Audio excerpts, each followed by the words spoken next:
Bom dia, Recife. Bom dia, Pernambuco. Bom dia, Natal, Rio Grande do Norte. Satisfação muito grande estar aqui novamente. Estive aqui em abril, no Abril Pro Bem. Então é uma grande satisfação retornar a esta casa que tão bem me acolheu, com essas pessoas e essa cidade que tão bem me acolheu. Antes de iniciar, só gostaria de fazer uma reiteração. Eu sou apenas psicólogo e não psiquiatra, tá bom? Para não ficarem criando expectativas. Suicídio, espiritismo, psicanálise, psicologia analítica, vários pontos de vista, várias percepções, muita teoria, muito debate, muita coisa em cima. Mas, na prática, a dificuldade ela é um pouco ou muito mais ampla. Porque o que se refere ao ato de tirar a própria vida, e é isso que vamos enxergar aqui, não é alguma coisa pontual que se manifesta em um belo dia em que o indivíduo acorda e resolve tirar a própria vida. É uma construção. Como tudo o que somos é uma construção. Ninguém pega um cigarro para fumar logo após ter nascido. Você pode ter experimentado um primeiro cigarro aos 11 anos de idade, aos 10 anos de idade, mas precisou que várias construções pequenas, algumas até imperceptíveis em nível consciente, que somadas formassem em você uma necessidade de buscar naquele cigarro encontrar a sua resposta. A área da dependência química nos ensina muito isso. Normalmente, quando o indivíduo alcança uma droga, a representação que nós fazemos simbólica disso é apenas o imediatismo e não essa construção arquetípica, ancestral e até empírica, de acordo com o que ele foi vivendo na sua vida. Então, para que isso fique mais claro, pense num bebê. Um bebê. O bebê, o primeiro choro que ele dá, teoricamente, porque agora tem o parto humanizado, mas o primeiro choro que ele dá é quando o médico dá uma palmada nele. Porque até então, ele não sabe chorar. O choro é instintivo, o choro é natural, mas ele precisa deste reforço. Ele vai se desenvolvendo e, à medida que ele começa a ter desconfortos, seja porque está com fome, seja porque a fralda está suja, seja porque está com cólica, ele vai tentando se movimentar no sentido de se comunicar com os pais. A primeira coisa que ele faz não é chorar. Ele faz uma careta, depois ele mexe os braços, aí ele mexe as pernas, aí ele vai soltando uns pequenos grunhidos até que ele chora. O que acontece? Quando ele chora, alguém aparece para resolver o problema. Mas quando ele mexe os braços, não. Algumas mães, depois de muito tempo em contato com o filho, só pela mudança da respiração já sabem, né? Está com fome, está com sono. Mas, inicialmente, esse movimento de comunicação com o mundo exterior para mostrar a insatisfação, ele começa com outros sinais que não são levados em conta. Portanto, para o indivíduo chegar ao ponto de acender um cigarro para amenizar a sua ansiedade, ele já deu vários outros sinais antes. A mãe pega um maço de cigarro na gaveta do filho e pensa, meu filho está fumando. Mas ela nunca pensou, meu filho tem insônia. Meu filho não controla a raiva. Meu filho é inseguro. Meu filho é tímido. Estes, sim, são os sinais que indicariam que ele vai precisar de uma ajuda. Não encontrando essa ajuda no meio, porque o meio pode ser ofensivo na maioria das vezes, ele vai buscando. Ele tentou assistir desenho, depois ele tentou brincar com os amigos, aí ele tentou falar palavrão, aí ele tentou pertencer a um grupo. Nada disso foi funcionando. Quando ele põe o cigarro na boca, funciona. E aí ele associa cognitivamente que aquilo é o que ele precisa para resolver o problema. Suicídio não é diferente. A pessoa, para chegar neste ponto de atentar contra a própria vida ou conseguir levar isso a cabo, ela tentou várias coisas anteriormente. Ela chorou, ela gritou, ela mudou a cor do cabelo, ela mudou a forma de se vestir, ela fez textão na rede social, ela foi tentando. Foi se manifestando. Nada disso funcionou efetivamente. Aí ela tenta o suicídio, uma tentativa insegura, ainda amedrontada de que aquilo dê certo. A primeira vez, para um indivíduo que tenta o suicídio, ela é muito mais temerosa do que confiante. E aí ele não consegue, porque no fundo não queria. E desperta numa UTI. porque tomou um monte de remédios, porque cortou o pulso, porque a corda arrebentou, mas ele acorda num hospital. E pela primeira vez em muito tempo, ele vê os familiares dele desesperados andando de um lado para o outro. Estes mesmos familiares que o ignoravam quando ele falava: eu não estou muito bem, para de reclamar, isso é frescura, vai estudar, vai trabalhar, vai fazer alguma coisa, você só reclama, nós te demos tudo. Então ele descobre que quando tenta o suicídio, quando atenta contra a própria vida, tem um monte de pessoas dando atenção para ele. Pessoas que não estavam ali anteriormente. Isso não é uma representação tão simples. Então eu vou tentar suicídio para ter atenção, mas fica no inconsciente registrado como sucesso. E cria uma dualidade, muitas vezes imediata. O que eu preciso fazer para chamar atenção? E depois que tenta uma primeira vez, alguns começam a ameaçar a família. Vai gritando comigo, vai. Depois vai lá no hospital chorar a hora que eu tentar o suicídio. Porque ele já começa a barganhar com aquela situação. Psicogênese da perda do sentido da vida. Psico referente à mente e gênese referente à criação. Então, como este atentado contra si mesmo inicia no campo mental, para que nós consigamos compreender traços anteriores e trabalhar na profilaxia, não só no paliativo e não só na eterna culpa por não termos feito o suficiente. Porque isso é uma ferida eterna. Eterna. Para o marido que fica, para a mãe que fica. Ela pode ter mais 7 filhos, mas se um foi pelo suicídio, ela fica para sempre se perguntando: o que eu poderia ter feito que eu não fiz? Essa é uma dor que nós não queremos para ninguém, porque isto é uma prisão sem grades. A pior de todas.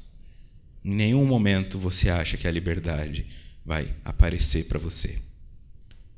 Esse movimento de começar a perceber este mundo, perceber este universo, nos leva então ao Livro dos Espíritos, na pergunta 350. Depois de encarnado, não pode o espírito lastimar uma escolha de que não tem consciência. Pode, entretanto, achar pesada demais a carga e considerá-la superior às suas forças. É quando isso acontece que recorre ao suicídio.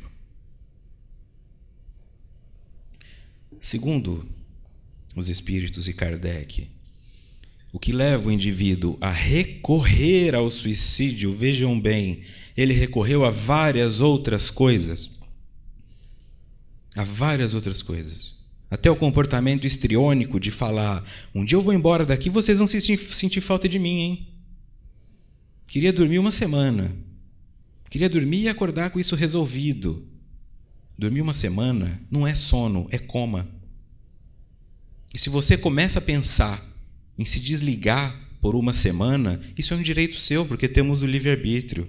Mas eu te digo, como psicólogo hospitalar que já trabalhei, indivíduos em coma, que eu atendia. Eu ia até o indivíduo no leito e conversava com eles, os indivíduos em coma. Alguns profissionais do hospital me olhavam como se eu fosse maluco, mas quem faz psicologia normalmente já é taxado de louco. E eu continuava conversando com esses indivíduos. Eu fazia o atendimento nos 16 leitos, em coma ou em vigília plena. Às vezes dava uma leve alteração nos batimentos do indivíduo, mas até aí nenhum sinal de que isso possa ser funcional. A maioria dos indivíduos em coma e UTI acabam não abrindo os olhos novamente, mas alguns abrem. E estes que abriam, quando eu estava andando ali pela UTI fazendo os atendimentos e ouviam minha voz, pediam para falar comigo. É você que falava comigo, não é? É você que vinha aqui todo dia conversar comigo. Eu estava te ouvindo. E ele estava ouvindo também alguns profissionais falando mal dele. Ele ouvia os familiares brigando por herança ao lado do leito. Ele ouvia tudo isso. E o que eu quero dizer com isso? A tentativa do suicídio, a tentativa do coma, o excesso de medicação não desliga o teu espírito e nem a tua mente, só o teu corpo físico. Então, se já está difícil viver, podendo ir buscar terapia com as próprias pernas, calcula o que é viver sem controle do seu corpo físico. Não vai ficar melhor, vai ficar muito pior. É uma nova prisão que deve ser evitada a qualquer custo. Depois de encarnado, não pode o espírito lastimar uma escolha de que não tem consciência, portanto, inconsciente. Quais são as escolhas inconscientes que fazemos? O que você quer trabalhar na sua vida para alcançar uma plenitude como espírito? Eu quero trabalhar a minha avareza. Como é que nós vamos trabalhar a sua avareza te fazendo nascer milionário? Tem que nascer pobre. Aí pediu que trabalhasse a avareza, inconscientemente quer aprender a lidar com o doar, o não se apegar à matéria. Mas aí vem milionário, fica difícil, vem pobre. E aí quando se vê pobre começa a ficar com raiva, começa a lastimar, não aceita isso. E ao invés de trabalhar uma aceitação plena da pobreza, começa a atacar os ricos. Os ricos são o problema. Esse tênis que você está no pé, eu quero ele para mim. E se preciso, eu tiro a sua vida. Essa é a queixa. Esta é a queixa que nos leva a compreender o suicídio. Porque o indivíduo que sai com uma arma para invadir uma casa, um estabelecimento e furtar aquilo, sabendo que a chance de confronto com a polícia é grande e que ele provavelmente vai perder, também é um suicida. Pessoas estão morrendo por causa de par de tênis, por causa de celulares. Um suicídio por causa de um celular. Isso é muito complexo para nós pensarmos e absorvermos, mas é possível começar a compreender onde fazemos isso em nível simbólico.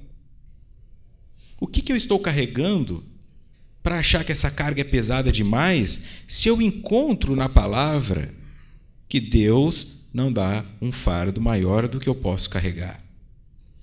O que define que está o peso? A minha força, ela já foi mensurada antes da minha encarnação e as minhas provas já foram determinadas. Então, quando eu começo a achar que a carga está pesada demais, quase sempre eu estou carregando carga dos outros. Eu carrego carga dos outros. Eu acho que o problema do meu marido é meu, da minha esposa é meu, do meu filho é meu. Eu quero resolver o problema de todo mundo, o problema da minha empresa. Minha empresa não está muito bem das pernas, vou fazer umas 3 horas extras e não vou cobrar. E aí eu vou chegar em casa totalmente cansado dessas horas extras e não vou dar atenção para o meu filho. Aí o meu filho vai começar a desenvolver algum problema, porque o pai não está presente. Aí eu vou culpar a mãe. E quando eu vejo, onde isso tudo começou? No momento em que eu pensei, pela minha arrogância, que eu era responsável pela vida dos outros. Quando eu não sou. Eu sou responsável pela minha. Eu sou responsável pela minha saúde mental. Eu sou responsável por tudo isso. Algumas pessoas falam para as outras: você está muito estressado, vai procurar terapia. Mas nunca fez terapia. Como é que eu posso pedir para alguém procurar uma coisa que eu mesmo não procuro? Como é que eu posso ser um bom psicólogo se eu não faço terapia? Este é o ponto. Começar a perceber em que momento eu estou trabalhando inconsciente ou conscientemente para cometer um suicídio em nível simbólico, ou seja, eu vou jogar fora esta existência em nível emocional. O que eu vim fazer aqui, eu não farei, eu vou abandonar. Engravidei uma mulher, sumo e nunca reconheço esse filho. É um aborto, é um suicídio. Eu estou cometendo o suicídio da minha paternidade, porque era uma função que eu tinha que exercer no mundo. Quando eu não dou conta de vivenciar as coisas e fujo delas sem uma compreensão, sem uma ressignificação, eu estou cometendo um suicídio. Suicídio do seu quadro mental, tomando esse monte de diazepam e Rivotril, esse monte de cafeína, esse monte de açúcar. Alguma coisa você está tentando matar, mesmo que seja o desprazer. Mas quem cresce sem desprazer? Alguém aqui já procurou terapia porque estava feliz? Alguém já foi procurar um médico porque estava sem dor alguma? Alguém fez alguma oração porque estava sem problemas?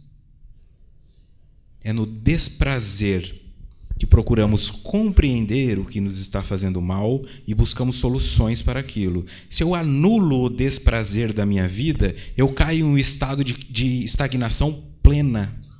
E a estagnação plena, ela vai contra a lei da providência que busca que venhamos a evoluir. Eu não posso lutar contra o instinto natural do espírito, que é o de crescer. Anulando todos os desprazeres que existem na minha vida, ao invés de ressignificá-los para compreendê-los como lição, eu não cresço. Não crescendo, permaneço onde estou. Permanecendo onde estou, alimento o tédio. E o tédio é um primo muito próximo do suicídio. Arruma a cama, filho. Para quê? Eu vou dormir de novo? Cozinha para você, você mora sozinha. Não, eu só gosto de cozinhar quando tem gente em casa. Quando não tem ninguém, eu não tenho vontade de cozinhar. É você dizendo, eu não sou importante o suficiente para mim para que eu vá para o fogão cozinhar. Eu não me amo o suficiente para cozinhar para mim. E eu penso que eu amo os outros. Não posso dar o que não tenho. Se não tenho amor próprio, eu não tenho nenhum outro tipo de amor. O que eu tenho são investimentos emocionais, como se fosse uma poupança.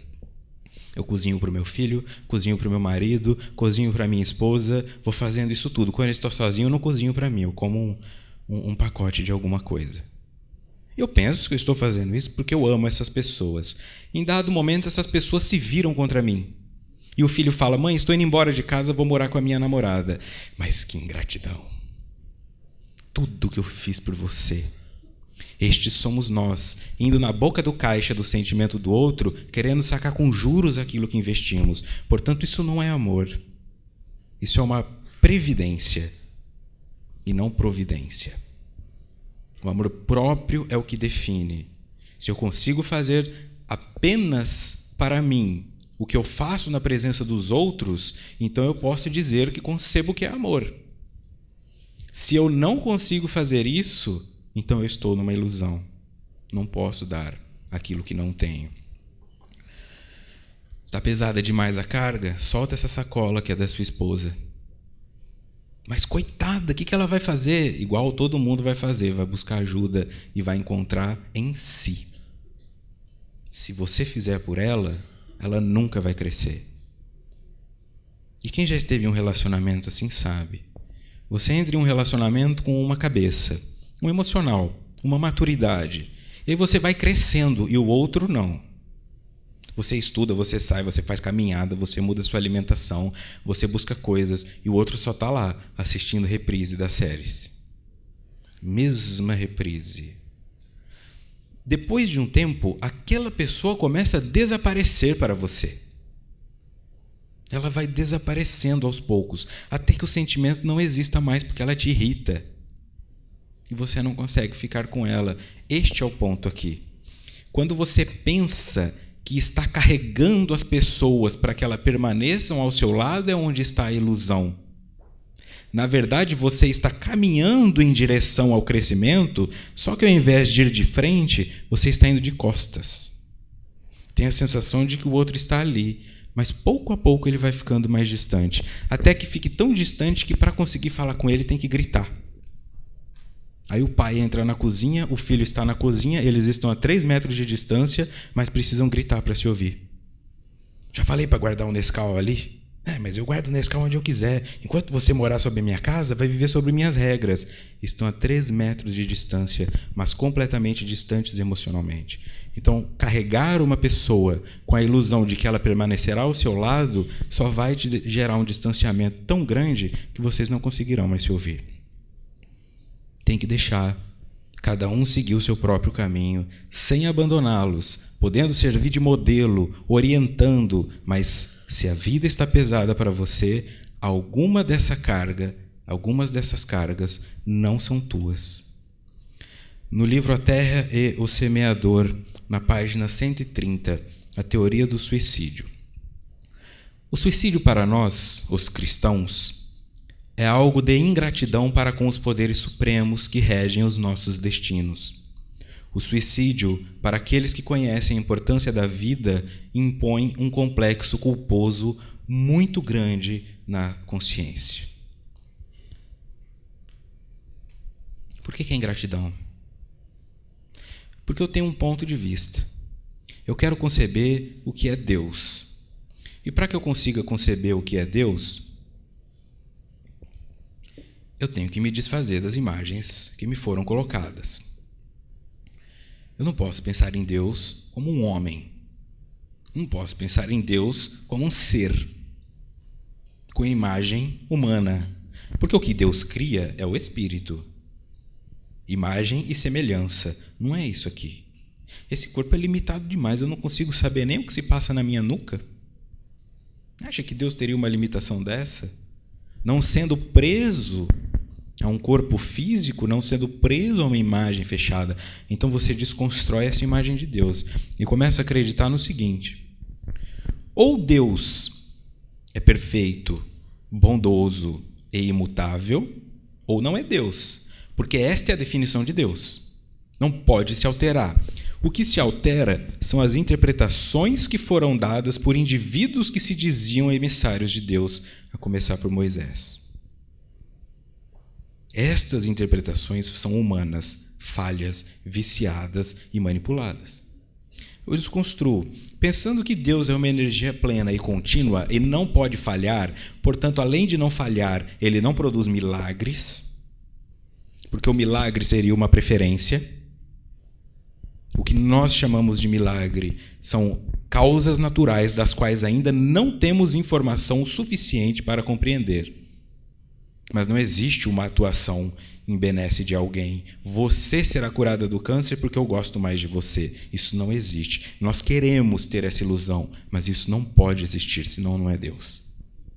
Bom, sendo Deus esse indivíduo, este ser, esta energia plena e completa, como é que ele pode ter falhado na minha encarnação? Como é que ele pode ter me feito nascer no lugar errado? Mas, Vitor, eu nasci numa cidade de 2.000 habitantes e meu sonho é morar na capital.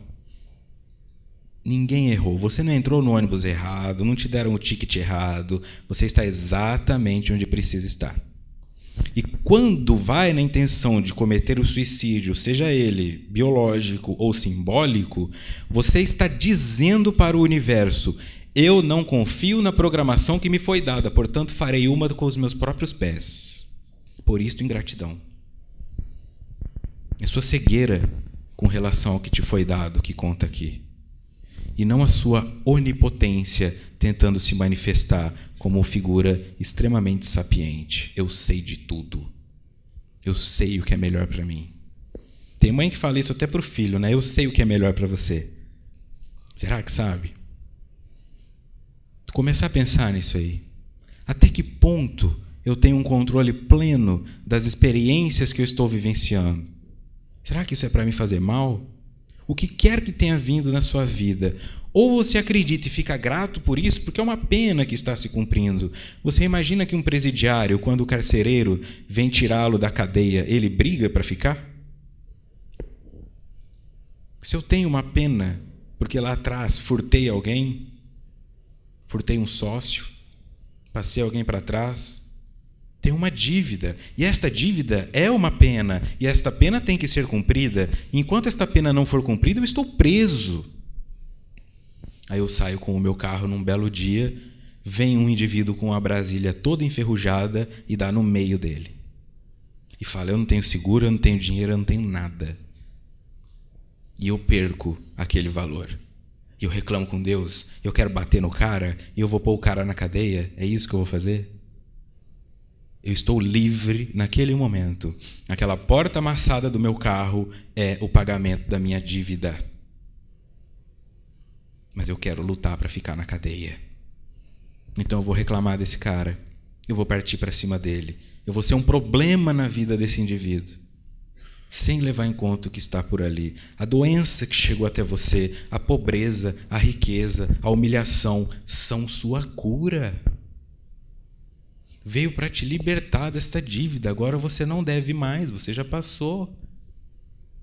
Se isolar, fugir, cometer o suicídio, se drogar em razão disso, é contrair uma nova pena. Então é o indivíduo que, quando o carcereiro está tirando ele da cadeia, ele começa a bater no carcereiro para ir preso de novo. Porque não confia que lá fora o mundo é melhor. Preso a um mundo ilusório que foi construído, preso na caverna de Platão, preso neste medo de ver a luz do dia, preso no medo de assumir a responsabilidade integralmente pelo que é. Eu sou responsável por esse diabetes, eu sou responsável por este câncer, eu sou responsável por essa depressão. Eu criei isso em mim e apenas eu, poderei transformar isso em algo bom. Ninguém vai fazer isso por mim. No livro Psicogênese das Doenças Mentais, no capítulo 2, o complexo de tonalidade afetiva, visto que Chico e Emmanuel trabalham o tema como um complexo de culpa, Jung traz o seguinte: a base essencial de nossa personalidade é a afetividade. Pensar e agir são, por assim dizer, meros sintomas da afetividade. Os elementos da vida psíquica, sentimentos, ideias e sensações, apresentam-se à consciência sob a forma de certas unidades que, numa analogia com a química, poderiam ser comparadas às moléculas. A base essencial da nossa personalidade é a afetividade. Pensar e agir são meros sintomas da afetividade. O que te afeta? O que te afeta? Você fazer uma palestra e 50 pessoas gostarem, ou aquela que falou que não gostou? O que te afeta? Sua esposa ou seu marido, que fica uma semana inteira falando que te ama, mas aí no sábado não está afim de conversa e se isola um pouco. O que te afeta? Você se define pelos 6 dias em que se sentiu amado, amada, ou se define pelo um dia em que não sentiu? E às vezes a pessoa fala: dá um tempo para mim, eu quero ficar um pouco sozinho. Assertividade: eu quero ficar um pouco sozinho. O que ela consegue em troca? Tudo menos isso. Quer ficar sozinho por quê? Foi alguma coisa que eu fiz? Pode falar. Você não confia em mim? Por favor. O que foi? Eu não gosto de te ver assim. Não, eu só quero ficar sozinho. Mas por quê? Você não me ama mais? Olha só. É isso que nós fazemos na maioria das vezes. Nos afetamos. Então a afetividade ela é definida por qual o elemento externo ou interno que te afeta. Se você olhar no espelho e enxergar que tem um olho bonito, que tem uma boca bonita, que tem orelhas bonitas, mas que o seu nariz é um pouquinho torto e só enxergar o seu nariz, essa é a tua afetividade definida. Eu sou feio porque o meu nariz é torto. Sou gente boa, sou bom pai, sou bom filho, sou tudo, mas meu nariz é torto. Eu preciso ir para a cirurgia consertar esse nariz, porque meu nariz é torto. Quando eu tiver um nariz reto, eu serei feliz. Isso é o que fazemos. Então, quando eu trago isso para o prisma evolutivo e você olha para a sua própria vida, o que te afeta? O meu cérebro funciona bem, eu consigo falar, eu consigo ouvir, eu consigo andar, eu consigo pegar as coisas, eu raciocino, eu não dependo de ninguém para nada. Teoricamente, eu tenho várias coisas, mas estou desempregado. Só enxergo isso. E aí começo a pensar: eu não vou dar conta de cuidar da minha família, eu vou me matar. E alguns, inclusive, depois matam a família. Não, meus filhos não vão passar dificuldade. Este é o ponto. A definição do que me afeta, quando ele compara isso com moléculas, nós vamos trazer para essa imagem aqui. Isso seria uma unidade funcional. Várias moléculas dessa formam o todo que nós somos. Mas, tirando isso apenas como um elemento para que possamos compreender com mais clareza. Aqui o centro estará o aspecto consciente da situação, definido pela minha percepção sensorial, portanto, o que os meus sentidos captaram. Se eu achei bonito, se eu achei feio, se eu achei bom som, ou se eu achei um lixo musical, se me tocou e foi gostoso, ou se me tocou e foi ruim, como os meus sentidos trazem uma informação. Depois eu tenho também os componentes intelectuais, como eu penso a respeito destas informações. A interpretação que eu dou a estas informações, tomando como base os recursos cognitivos e intelectuais que eu trouxe ao longo da minha vida. Então, se você pensa em suicídio antes de conhecer uma doutrina reencarnacionista, você pensa diferente depois de conhecê-la. Porque aqui você tem um componente intelectual diferente. Eu descobri que me matar não adianta nada, que eu vou para um lugar pior. Então, isso já altera a forma como você tem consciência do fato. E a tonalidade afetiva. O quanto isto te afetou emocionalmente. Isso vai definir a imagem. Para que aqui emerja o suicídio, pode ser qualquer outra coisa. Então, imagine que aqui no lugar de suicídio está escrito: você tem um amigo e este amigo chama Jorge. Aqui está escrito Jorge. Quando você se depara com o Jorge, que é um homem de 42 anos, meio calvo, este é o Jorge para quem está de fora. Quem você vai enxergar? Percepção sensorial. Nossa, o Jorge engordou, hein? O Jorge está diferente. Olha, está acabado. Ou, olha como o Jorge está bonito.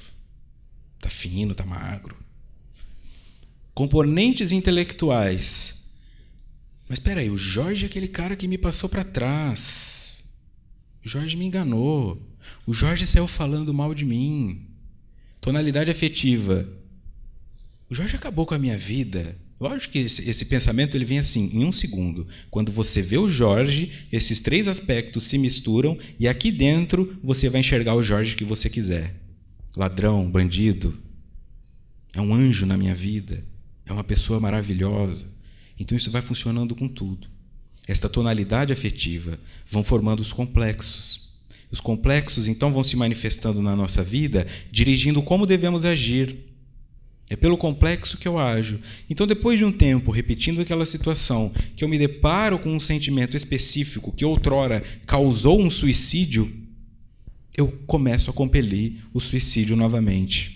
Bom, então se em vidas anteriores eu cometi o suicídio sempre que eu fui humilhado, quando a humilhação aparecer, esta informação toda será trazida imediatamente e eu vou querer cometer o suicídio. Eu preciso ir embora daqui. Eu não aguento essa vergonha. Eu não aguento ficar desse jeito. Eu não aguento meu vizinho ter um carro melhor que o meu. Eu não aguento meu irmão ter um filho melhor que o meu, porque são todas comparações relativas. São os valores e as tonalidades que eu estou dando para os objetos. Ok? Então, quando você vai atuar em cima de um indivíduo que está pensando em cometer suicídio, tem que se alterar a sua percepção sensorial, seus componentes intelectuais e sua tonalidade afetiva. Novas informações precisam ser trazidas, mas elas não têm como ser inseridas como se fosse uma matrix. É muita leitura, é muita terapia, é muita compreensão. É tornar o afeto diferenciado, é não estimular a pessoa a fazer aquilo. Eu sugiro sempre, quem já tem filhos, tratar o filho no sucesso e no fracasso com a mesma intensidade, para que ele nunca precise fugir de nenhum dos dois. Tem criança que, quando é bem-sucedida, a mãe fica com um sentimento de medo, ou o pai, e até inveja. Ah, meu filho é um bom jogador de futebol, vão acabar tirando ele de perto de mim. Filho, não vai jogar futebol não, você pode quebrar a perna. O sucesso assusta. E o fracasso? Teu filho falhou? Converse com ele num tom de voz X. Teu filho foi bem-sucedido com o mesmo tom de voz. Não para robotizá-lo, mas para ele compreender que é aceito da mesma forma nas duas polaridades e começar a aceitar a si mesmo de igual forma nas polaridades. Ele não enxergará mais fracasso, ele enxergará como experiência, e ele não enxergará mais como sucesso, ele enxergará como consequência. Eu não tive sorte, eu trabalhei para isso e, como consequência, eu obtive um resultado positivo. Logo, eu não tive azar, eu não trabalhei para isso e, como consequência, eu obtive um resultado negativo. A vida fica um pouco mais fácil. Diria até um pouco mais possível. No livro O Evangelho segundo o Espiritismo, no capítulo 5, Bem-aventurados os aflitos, a calma e a resignação, auridas da maneira de considerar a vida terrestre e de confiança no futuro, dão ao espírito uma serenidade que é o melhor preservativo contra a loucura e o suicídio. Com efeito, é certo que a maioria dos casos de loucura se deve à comoção produzida pelas vicissitudes que o homem não tem coragem de suportar. Olha aqui. Por isso que está em negrito, comoção. É como eu enxergo emocionalmente, portanto, afetivamente, os problemas e as situações que a vida me traz. Aqui você tem Jung, Chico Xavier e Kardec conversando na mesma linguagem. Não se trata do que acontece na sua vida, mas do peso emocional que isso tem para você. E este peso emocional é decidido pelo teu intelecto, é decidido pela sua percepção. Muita gente está em casamento infeliz porque se casou com a pessoa porque ela era bonita. Mas ela é bonita. Se eu deixar ela, eu não vou arrumar alguém melhor. Mas ela te engana, te trai, te humilha. Não, isso não tem problema. Porque o que ele está enxergando do mundo é a percepção sensorial. E esta percepção sensorial é o suficiente para desligar todas as outras. Não importa o que ele pensa, não importa o que você fale. Você deve ter alguém que um dia você descobriu que estava sendo traída ou traído, foi contar e tirou você da vida. Perdoou o marido, perdoou a esposa, mas não perdoou você. Por quê? Porque não enxerga. Ao mesmo tempo, quando você chega para uma pessoa que está com ideação suicida, abre a janela e fala, olha que dia lindo, ela não enxerga. Para ela está feio. Para ela lindo é o quarto escuro. Para ela lindo é a melancolia. Para ela lindo é o pessimismo, porque isso já está instaurado. Esta coisa de abrir a janela à força, de puxar a pessoa e falar, vamos ser felizes, isso é muito doloroso. E, em contrapartida, se você não tomar cuidado, daqui a pouco você começa a achar que o dia é feio mesmo. Daqui a pouco você está negociando. É verdade, eu vou dormir de novo, para que arrumar a cama? Daqui a pouco você. É verdade, talvez eu não seja uma boa esposa, uma boa mãe, um bom filho. Talvez seja culpa minha que minha mãe vai se matar mesmo. Talvez seja. E este talvez, se repetido incessantemente, torna-se uma verdade. E tornando-se uma verdade, o núcleo familiar adoece. Então, quando você entra em uma casa de um depressivo, você tem que tomar muito cuidado para tirá-lo da cama, porque ao tirá-lo da cama, você pode despertar inconscientemente a ira daqueles que se acostumaram com aquilo. É bem tênue a linha, é bem sutil a compreensão do que é cura e do que é invasão. Percepção. Troca é sua. Então, essa situação que você não está dando conta de fazer, que você fala assim, eu vou deixar para fazer isso umas 5 encarnações lá para frente, comece a trabalhar isso agora. Aí tudo bem você falar, eu estou começando a trabalhar isso agora e vai levar umas 3 encarnações para conseguir. Mas não fique nessa procrastinação de encarnações. Não dou conta de fazer isso. Não, nessa vida eu não consigo mais parar de fumar. Nessa vida eu não consigo parar de fofocar. Nessa vida eu não consigo mais sair desse casamento. Nessa vida eu não posso mais fazer faculdade, já tenho 60 anos. Pode. Tem gente se formando com 90. Não vai atuar, não vai trabalhar na área, não vai ganhar dinheiro com isso, mas alterou sua percepção intelectual. Por natureza, alterou tudo o que é. Alterando tudo o que é no hoje, você troca até a sua próxima encarnação. Não tem esse destino pré-definido. Contanto que você se altere, tendo conhecimento de que as encarnações são definidas pelas energias que vibramos e pelas sintonias que temos, se eu me altero até o último minuto, a minha próxima encarnação já será diferente. Talvez eu não precise mais nascer com um pai alcoolista que vai me bater o tempo todo. Talvez eu não precise nascer com um tio que vai me abusar sexualmente. Talvez eu corte isso, porque eu ressignifiquei o que eu sou. Ressignificando o que eu sou, mudo a minha vibração molecular de tonalidade afetiva. E, por consequência, altero tudo que está ao meu redor.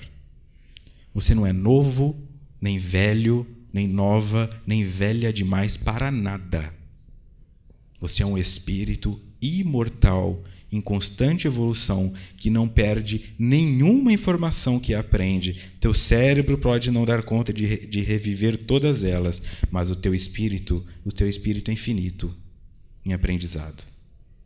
Nada será perdido. Nada é em vão. Se não consegue fazer coisas grandiosas, como se formar aos 90 anos, leia uma página de um livro por dia e, ao final de um ano, terá lido 365. Tomando como base a maioria dos livros, em 5 anos você terá lido 5 livros de Kardec. Só 5 anos te separam de conhecer Kardec por inteiro. Uma página por dia. Uma página por dia. 3 roladas no Facebook. Troca 3 roladas no Facebook por uma página por dia. Pode não ser Kardec, pode ser o que você quiser, mas você terá lido 365 páginas por ano, que é muito mais do que algumas pessoas fazem. Ganha livro, compra livro, ganha livro, compra livro. Não, esse livro eu vou ler. No momento certo eu vou ler esse livro. E não lê. Está lá com um monte de livro. E aí também não empresta. Não, deixa aí que eu vou ler. E não lê. Tem uma biblioteca, mas não lê, porque pensa, eu preciso me preparar psicologicamente para fazer a leitura desse livro. E fica igual o Kiko do Chaves, assim, vai e não vai, vai e não vai. Vai. O que quer que seja que você tem que fazer, vai. Se você fuma 20 cigarros, troque por 19. Só isso. Esses 19 depois virarão 18. Mas não fica esperando, um dia eu vou parar de fumar e vou jogar o maço no lixo. Você acaba nunca parando. Vai pouco a pouco. Diminui a quantidade, a intensidade dos seus pensamentos negativos. Faz menos fofoca. Faz menos crítica. Se critica menos. E uma vez por dia se elogie. Uma vez por dia se elogie. Uma vez por dia. Hoje eu consegui levantar da cama, ponto para mim, porque tem gente que não consegue. Se elogie. Hoje eu estou me sentindo bonito. Se elogie. Comece a instaurar em você o sentimento de aceitar ser elogiado. Porque se alguém nos faz uma crítica, quem você pensa que é para falar assim comigo? O que você pensa? Eu devolvo. Se alguém me faz um elogio, camisa bonita, isso aqui baratinho, né? Devolvo também. Não fico com nada. A crítica eu rejeito, o elogio eu rejeito, porque eu não consigo fazer isso nem para mim. Quando eu penso em me criticar, automaticamente eu projeto. Não, mas isso é culpa da minha mãe, porque se minha mãe tivesse sido melhor comigo, eu não consigo sair, me libertar nunca destes processos, de uma espécie de auto-obsessão. No livro Psicogênese... eu voltei, né? Esse aqui é invertido. Não. Aqui, ok. No Psicogênese das Doenças Mentais, no capítulo 2, o complexo de tonalidade afetiva, Jung traz o seguinte: a personalidade é o complexo mais sólido e mais forte. Ela se firma desde que haja saúde, apesar de todas as perturbações psicológicas. Por isso, as ideias que se referem à nossa própria pessoa são sempre as mais estáveis e interessantes. Este é o complexo mais sólido, aquela formação de moléculas, é a nossa personalidade. Então eu sempre acho que o meu vai ser melhor. Se eu não acho que vai ser melhor, eu acho que vai ser pior. Vai lá, faz tal coisa. Não, eu não dou conta. Escreve você. Não, minha letra é feia. Faz você a palestra. Não, eu não consigo. Ou então, não, deixa que eu escrevo, mas sua letra é feia. Sempre eu vou me olhar como o mais bonito. Essa fila está demorando muito. Essa pessoa demora demais no caixa. Como é que alguém pode demorar tanto tempo no caixa de um banco? Eu iria mais rápido. Como é que essa pessoa demora tanto para sair andando quando o semáforo abre? Eu sairia mais rápido. O mundo me incomoda. E eu nunca incomodo o mundo. Ou o mundo se incomoda comigo. Eu não sirvo para nada. Eu sou feio, eu não sou bom, eu não sirvo, e eu vou acreditando neste aspecto. E nos dois eu cometo suicídio. No primeiro, porque é como se eu cometesse um genocídio. Ninguém existe, só eu. E no segundo, todos existem, menos eu. Em ambos, só existe eu. E isto é a minha personalidade. Em ambos jaz a arrogância e o ego. Nada mais que isso. Nada mais que isso. Um complexo de tonalidade afetiva, porque eu me afeto demais e pouco me deixo ser afetado genuinamente pelo outro. Quando o outro me fala uma coisa, ele afeta algo que está dentro de mim. Vitor, você é feio. Não, minha mãe falou que eu sou bonito. Eu não posso ser feio. Quem você pensa que é para falar que eu sou feio? Não importa, é o ponto de vista da pessoa. Se ela está dizendo que eu sou feio, para ela eu sou. Isto é uma verdade, ponto final. Mas por que a verdade dela deve definir a minha? Não importa. É uma percepção de aceitar o outro, até nos momentos em que ele me rejeita. No Evangelho segundo o Espiritismo, capítulo 5, Bem-aventurados os aflitos. Para o que não crê na eternidade e julga que com a vida tudo se acaba, seus infortúnios e as aflições o acabrunham, unicamente na morte vê uma solução para suas amarguras. Nada esperando, acha muito natural, muito lógico mesmo, abreviar pelo suicídio as suas misérias. É sempre a falta de fé. Não essa fé religiosa, mas a fé de que você está exatamente no lugar que precisa estar, mesmo que seja esse desequilíbrio neuroquímico que te chamam depressão. Mesmo que seja sua bipolaridade, sua paraplegia, sua hemiplegia, o que quer que seja, é para te ensinar alguma coisa. Por que o seu lado direito do corpo paralisou com o AVC? Por quê? Por que o direito? Por que não o esquerdo? Por que essa amputação? Por que esta cegueira? Por que esse diabetes? Por quê? Esses questionamentos, eles devem ser levados a caráter de investigação e não de questionamento. Oh Deus, por que eu? Não, exatamente comigo. Por que aqui? Por que agora? Por que neste órgão? Por que este sentimento? Fica mais fácil ir por este caminho de autoanálise, autoconhecimento e autopercepção, porque tudo, invariavelmente, que é te dado é um presente para que você se cure. Se você enxerga isso como punição, é a sua perspectiva que está errada, porque não há confusão do sagrado para conosco. Marie-Louise von Franz traz a seguinte informação. Geralmente, na psicologia junguiana, definimos sombra como a personificação de certos aspectos inconscientes da personalidade que poderiam ser acrescentados ao complexo do ego, mas que, por várias razões, não o são. Estes conteúdos que não são significados por nós ficam na nossa sombra psicológica. E é esta sombra psicológica que fica dizendo: não aceita isso não. Não aceita isso não. Você não merece isso. Erraram com você. Você merece mais. Você tem exatamente o que merece. Deus é pura meritocracia. Não é aristocracia. É meritocracia. Essa mãe, essa família, esse emprego, este patrão é exatamente o que você precisa neste momento. Mesmo que seja para aprender a falar não e ir voar com as próprias asas, mas é exatamente o que você precisa. Se não consegue perceber isso ainda, faça uma profunda investigação no seu inconsciente, na sua sombra, com terapia, com meditações, com visualizações, com reiki, com fluidoterapia, com o que você quiser. Mas vai desbloquear estes complexos, vai entrar em contato com isso aí. Porque esse movimento, essa ideação, essa vontade de desaparecer e de dormir para sempre vai tomar outro ponto e você vai ter vontade de acordar. Vai querer acordar, porque sabe que o dia seguinte é um dia de possibilidades, mesmo que seja um dia carregado de tristeza. Ela fala isso no livro A Sombra e o Mal nos Contos de Fada. No livro dos Espíritos, pergunta 944, tem o homem o direito de dispor da sua vida? Resposta, não.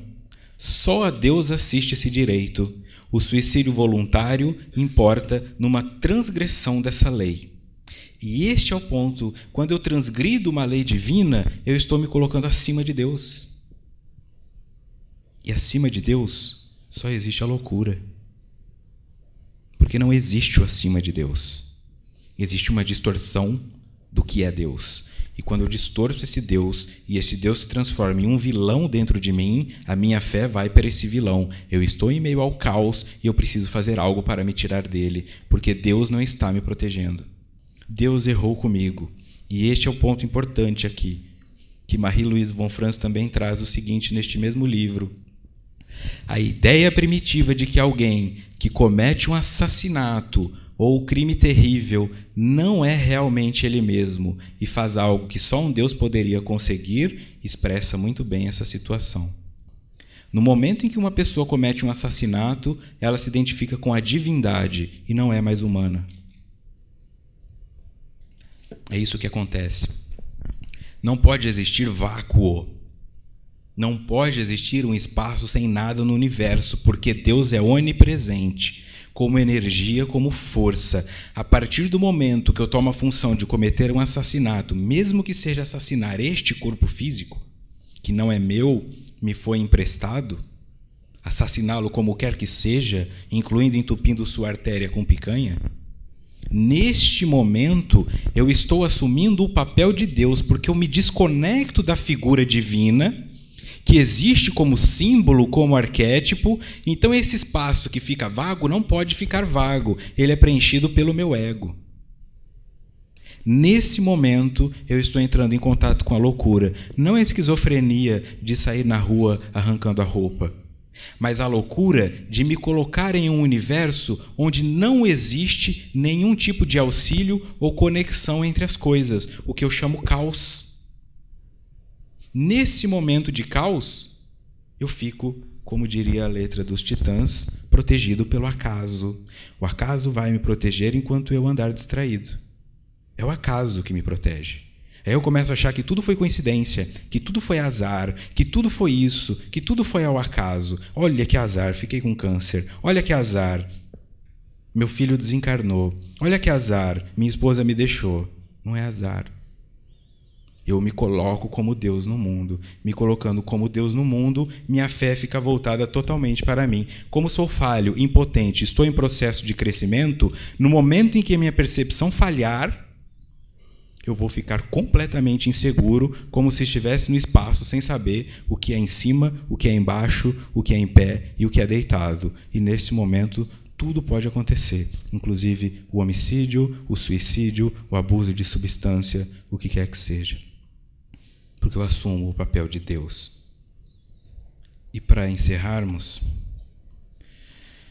no livro Cartas, Jung escrevia cartas para alguns de seus amigos e alguns de seus pacientes, e aí fizeram um livro que chama Cartas, com todas essas cartas.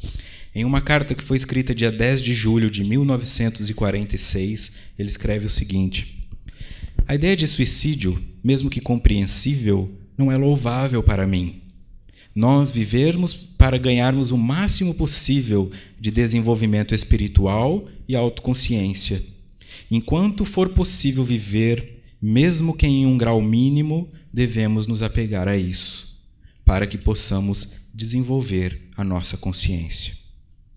Tema que será também trazido a questão do autoconhecimento nos próximos momentos, acredito que na segunda parte, né, não agora, né?